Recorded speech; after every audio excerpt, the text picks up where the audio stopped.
What's up, everybody? Welcome to Podcast Now Plus. I'm Alex, and in this video, I want to go over a couple smaller news stories of the day. One of them is actually pretty darn sad. We'll talk about that at the end, but to start things off, a little positivity. Sea of Stars reaching 4 million players. So when this game first came out, right, it's on PlayStation Plus, it's on Game Pass, it's doing extremely well, at least you imagine there, and I think by all metrics it did. And then you also had them say, hey, well, not even just that, but on top of that, people bought it. And I think it reached like 250,000 people that purchased the game in the first few weeks, and they said that was like our year goal. So this is a real awesome success story. This is a game actually that I just played like 2-3 weeks ago. I beat it. I made a video on it on my third channel, my retrospective channel. I loved it, and I'm happy that I skipped it when it first released, but I always had it in my head, and I wanted to play it before the end of the year. 4 million players. Now, I don't believe that's sold, right? So that's just, playing it in general. So, with Game Pass, with PS Plus, with sales,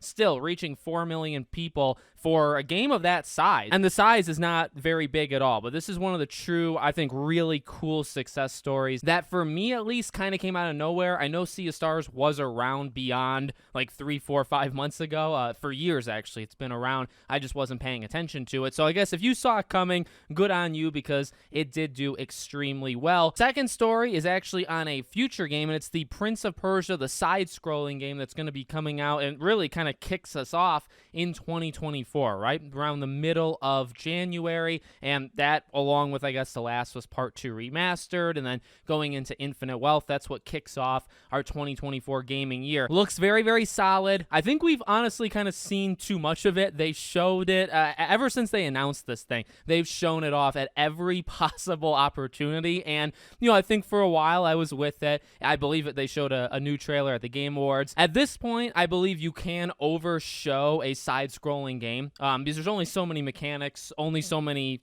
different parts of the map or enemy variety. You don't want to give all that stuff away, and there's really not much more you could show beyond that, so I think they should stop. But the news here is that it's gone gold, so it is locked in. I mean, I think that's awesome news, again, in terms of a future game. This is, I believe, the first one, not even just the first one that is coming out. We know The Last was Part 2. I think review codes went out to people just like last week, so that game seems very, very much, I don't think it went gold, but that's kind of locked in. This game is locked in. I guess next up would be that Infinite Wealth, right, the late January, and then early February, Suicide Squad, Grand Blue, all these kind of games. These are the next ones I would imagine to go gold. And then the final story, again, a very sad one, James McCaffrey, who, if you don't know, I mean, this was going around social media, and Remedy tweeted it. It got like 36,000 likes, so I think a lot of people saw it, but this is the voice of Max Payne. Not even just the voice of Max Payne, also Alex Casey. Now, can I be real? I actually didn't know. I didn't know that James did Alex Casey, including in Alan Wake 2, right? So Sam Lake obviously is playing him in terms of motion capture and whatnot, but this is the voice, is James McCaffrey. A legend. Honestly, a legend. I'll tell the quick story of Max Payne for me. My dad, actually, he's not into games all that much, but Max Payne, to my memory, was one of, if not maybe the first games I had ever heard about, period. It's either Max Payne or it's Crash Bandicoot. He brought me home Crash Bash one day when I was like 5, and I remember that, and that was my first, attempt at Crash. In terms of Max Payne, he would play it, and like I said, he's not a gamer. He's only maybe played,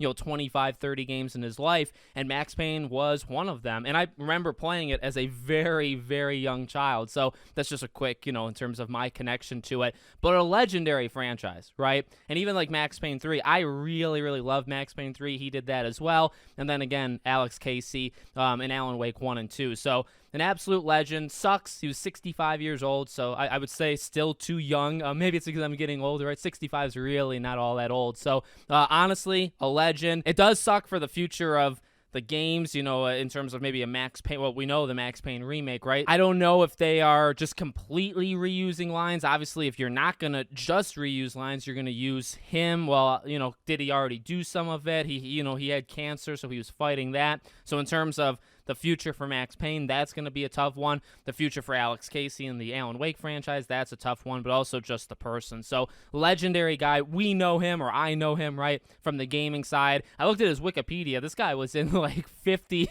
films and TV shows. He was a busy bee for the last, 30 or so years. So, legend. It is sad, and it's, not the greatest way of ending the video, but definitely wanted to throw that in just because Max Payne means a lot to people. Alan Wake means a lot to people, so, to lose him, that's a big one. So let me know what you guys think in the comments. Make sure you're subscribed to the channel, bell icon turned on. I hope to see you all on the next one.